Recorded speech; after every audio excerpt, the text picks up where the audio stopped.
Hey, what's up? Welcome back dito sa ating channel dito sa Malz TV. Alright, so tayo nagbabalik ulit mga babayan at ngayon ay pag-uusapan natin ang mga balitang ating nakalap mula sa channel ni Philippines Trending News.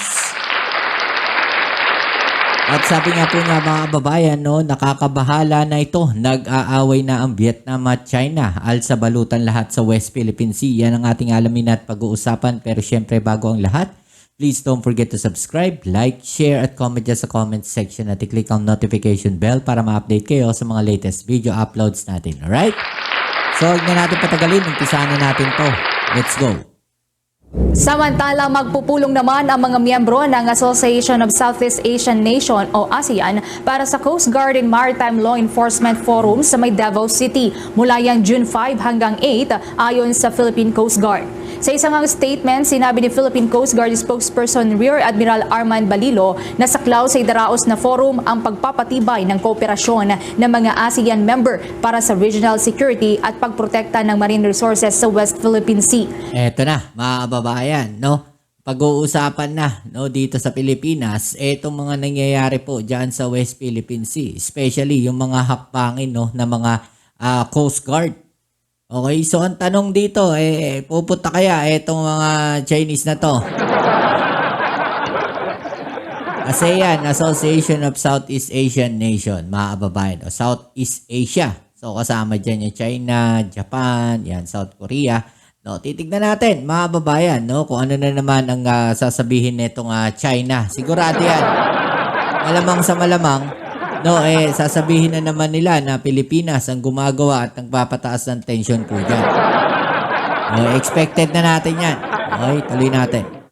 Tatalakayin din sa ng ASEAN countries ang kanilang kooperasyon laban sa drug trafficking, human smuggling, illegal fishing, piracy at pagpasok ng mga weapons sa rehiyon. Sinabi din ni Balilo na bilang host ng ASEAN Coast Guard Forum, nakahanda ang Coast Guard District Southeastern Mindanao para i-secure ang event. Sa ngayon ay nasa Davao Port na ang BRP Gabriela Silang kasama ang Philippine Coast Guard personnel mula sa Coast Guard Special Operations Force at Coast Guard K9 Force. Naka-standby na rin ang Philippine Coast Guard Quick Response Team para masiguro ang kaligtasan ng lahat na makikibahagi sa mga aktibidad mula yan sa Pilipinas, Singapore, Malaysia, Indonesia, Brunei, Laos, Cambodia, Myanmar, Vietnam at bansang Thailand. Sa iba pang balita, inakusahan ng China Coast Guard ng pagkumpiska at pagtatapon sa remote outpost sa Ayungin Shoal ng overboard food at iba pang mga supply na nakalaan para sa mga tropang Pilipino na nakaistasyon sa may BRP Sierra Madre. Nako, eto na naman isa sa kasinungalingan nila, mga babayan. Narangan din umano ng China Coast Guard ang medical evacuation ng may sakit na mga sundalo. Nangyari nga ang naturang insidente noong Mayo 19 ng kasalukuyang taon nang magsagawa ng airdrop operation ng Philippine Navy para dalhin ang mga supply sa isinadsad na barko sa Ayungin Shoal. Ayon yan sa isang ranking military official na humiling na itago ang pangalan dahil wala itong otoridad na magsalita sa media. Samantala, sa ikatlo namang insidente noong Mayo 24, gumamit ang China Coast Guard ng water cannon para itaboy ang bangka ng mangingisdang Pilipino malapit sa shoal. Ito ay ilang oras lamang matapos iulat naman ng Chinese state media ang panunutok umano ng baril ng hindi bababa sa dalawang personnel na nasa BRP Sierra Madre sa China Coast Guard sa parehong araw noong Mayo 19. Nag-deploy naman ang China Coast Guard ng 4 na rubber boats sa kasagsagan ng paradrop operation ng Philippine Navy aircraft sa barkong pandigma ng bansa. Dito, inagaw daw ng China Coast Guard ang mga supply na karamihan ay pagkain saka ikinalat sa katubigan para hindi mapakinabangan habang kinuha naman ng Chinese personnel ang ilan sa mga supply para sa kanilang pansarili. Ayon naman sa source, direkta daw na... Grabe, ang kakapal talaga ng mga mukha, no? Tapos sasabihin nila, ikinalat daw, no, ng mga Pilipino yung mga pagkain na yon, no? Parang pinapalabas nila na leftover o yung mga basura, no, itinatapon, no, diyan po sa Ayungin Shoal. No, matagal na po nilang sinasabi yan, no, na sinisira natin yung kalikasan po diyan, no, na nagtatapon tayo ng basura diyan. Pero sino ba, mga kababayan, no, ang sumisira ng mga coral reefs diyan po sa West Philippine Sea at sa loob ng ating EEZ? May mga ebidensya po tayo, no, ang ating gobyerno na yung mga illegal activities ng China po diyan, No, kaya nga nila hinaharangan yung ibang mga isla eh. 'Di ba? Scarborough Shoal, ang dami nilang hinaharang diyan, no? Para ano? Para hindi makita yung mga illegal na ginagawa nila, yung mga illegal na activities nila diyan. 'Di ba? Nag-ano sila ng fishing ban, meron pa silang sinatawag na trespassing, huhulihin nila. No, yun para mapagtakpan yung mga illegal na activities nila diyan sa West Philippine Sea. 'Di ba? So kitang-kita yung strategy dito ng China na gusto pa nilang sisihin itong mga tropa natin diyan sa BRP Sierra Madre. Okay? Binumbahan ng isa sa barko ng China Coast Guard ang isa din sa rubber boat ng Pilipinas. Napinsala din ang engine guard ng Philippine boat matapos na banggain ng Chinese rubber boat ang likurang bahagi nito. 'Di ba? Muling umapila ang Sobra Philippine na Coast eh. Guard sa counterpart nito sa China. Natigilan ang paggamit ng water cannon laban sa kapwa Coast Guards. Sa pahayag nga na ito na ginawa ng Philippine Coast Guard Commandant na si Admiral Ronnie Hill Gavan, sa gitna na rin ng mga insidente ng panghaharas ng China Coast Guard sa mga tauhan ng Philippine Coast Guard. Matatandaan mga kabombo, mga ka-Star Nation, sa naging talumpati ni Gaban doon sa special session para sa Maritime Law Enforcement and Confidence Building sa Singapore, ay tahasan niyang sinabi na hindi magandang tingnan na binubomba ng tubig ng Coast Guard ang kabaro nito mula sa kapitbahay na bansa.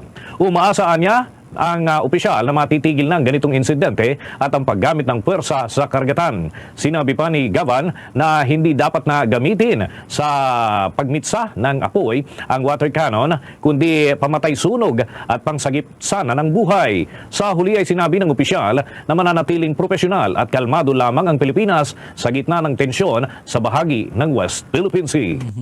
Eto mga sangkay, meron pong report na itong China ngayon ay nag-ingay dahil po sa ginagawang kalokohan nitong China na kanila pong Vietnam nagprotesta umano sa isang Chinese hospital na dineploy sa isang bahagi ng South China Sea na sakop na po nitong Vietnam. Para lamang po sa inyong kaalaman, mga sangkay, ang Vietnam po ang may pinakamaraming nakubkob dyan sa South China Sea. Okay? Vietnam po. Kahit i-check nyo ngayon ng paulit-ulit, Vietnam po ang may pinakamarami. Pero sa panahon natin ngayon, ang mas aggressive na gustong makialam sa mga hawak ng teritoryo ay itong China. Lahat na lamang po ng problema ata mga sangkay pagdating po sa teritoryo sa karagatan, yung mga sakop ng tinatawag na exclusive economic zone, itong China po ay lagi pong may problema. Kita niyo ang nangyari. Ginawa po nila sa Japan, sa may Senkaku Island. Ginawa rin po nila yan sa Indian Ocean. Ginawa rin po nila yan sa Pilipinas. Umikot pa po doon sa kabilang banda, sa kabilang dako na malayo na po sa China. Ganyan po kaloko-loko itong Chinese government. So ayon po sa report, ang Vietnam umano ay nagprotesta. Ayon po dito, nagkaroon po ang China ng violation sa kanilang soberanya matapos daw po ang Beijing magpadala ng isang Navy hospital ship sa isang group of island po ito mga sangkay. Anong ginagawa ng Navy hospital ship dyan? May gera ba? O naghahanda talaga sila? No, naghahanda talaga tong China, mga babae. Nagpa-plotting na to. No? Malinaw to sa mga strategy nila. Naglalapat to, mga babayan. No? Tinitignan nila, nag-i-strategize na sila. No? Tinitignan nila saan dapat ipwesto, no? Yung mga ganitong klaseng barko. Okay? So ito, talagang posible, mga babayan, no? Na may pinaplano itong China na isang malaking pagsakop. Okay? So hindi natin masasabi kung kailan yan. Pero sa nangyayari, no? Sa strategy ng China ngayon, no, delikado po yan. Otherwise, mapapalitan talaga yung kanilang presidente. No, siguro, baka magbabago po yan pagka napalitan po yung kanilang presidente. Okay? Diyan sa South China Sea na currently occupied ng China umano. Ewan ko. Ano ba talaga? Occupied na ito ng China o Vietnam? Okay. currently occupied by China but claimed by Vietnam and Taiwan. Naku po. Ito na naman, mga sangkay, may kabanggaan na naman po itong China. Alam niyo, pagdating sa teritoryo, paunahan lang yan eh. Kung sino ang mauna dyan, lalo na po yung mga malalayo na po mula sa tinatawag na exclusive economic zone, kung sino ang maunang makapunta doon at makapwesto, magiging kanila yan. Yan ang nangyayari dyan sa South China Sea. Kaya ang dami pong nakubkob nitong Vietnam. Ngayon, nag-aaway na po itong China at Vietnam dahil po sa isa na naman, ayon po dito, ito po ay a group of small coral islands and the reefs doon po sa South China Sea.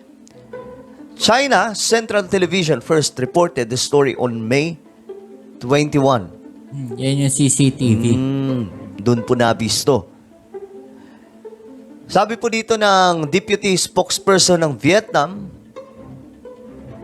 Ministry of Foreign Affairs, his country objected to the ship's presence. So kinontra po nila yung yung presensya po nitong barkong. Napakalaki daw mula po sa China. Ito po ay barkong hospital. Di umano. He spoke May 23 in response to a question. Okay. So isa po itong tanong. Tinanong po siya. Ngayon, ayaw po talaga ng Vietnam. At alam po natin, mga sangkay, na may kapasidad po ang Vietnam na pumalag laban po sa China. Talagang hindi po magpapatalo ito, mga sangkay. Ang binabasta-basta lang naman po ng China ay yung bansa, katulad ng Pilipinas, na wala pong kakayahan, wala pong kagamitang pwedeng papalag sa kanila. Ito nga po yung problema sa bansa natin eh. 'Di ba? Ang lakas natin mag-claim pero inaapi-api lang tayo kasi nga wala naman po tayong gamit na pandigma, 'di ba? Alright, sa mga babayan, no? Anong masasabi ninyo sa mga balita na to? Yun ho, yung problema na yan natin, no, ng ating Coast Guard ngayon, o ng AFP, no, dyan po sa mga armas na yan, o mga barko na lang, no, sabihin natin, no, na pwedeng ipang patrolya dyan sa West Philippine Sea. Problema po yan, no, mga naibinigay, mga kababayan, ng mga nakaraang administrasyon, lalong-lalo na yung sumunod sa administrasyon ng dating Pangulong Marcos Sr., no? Dahil ang kanilang intensyon lang talaga, no, ay pansarili lang, no? Pansariling interest ang kanilang talagang plano nun. No, wala silang planong mamahala talaga at gabayan ng Pilipinas.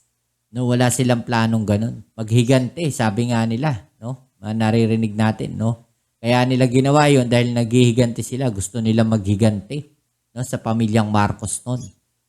Okay? So namulat ng mga Pilipino. At ngayon nakikita natin, no, na dahil sa ginawa nila, eto, no? Makalipas ang ilang dekada, eto na yung problema, nakikita na natin. Diba? So kayo, anong masasabi ninyo sa mga balita na to? I-comment daw nyo dyan sa ibaba ang inyong mga opinion na natin niyang pag-usapan. Alright? Kita-ulit tayo sa ating next video upload. Maraming salamat sa lahat ng mga patuloy na nakasuporta. Peace out.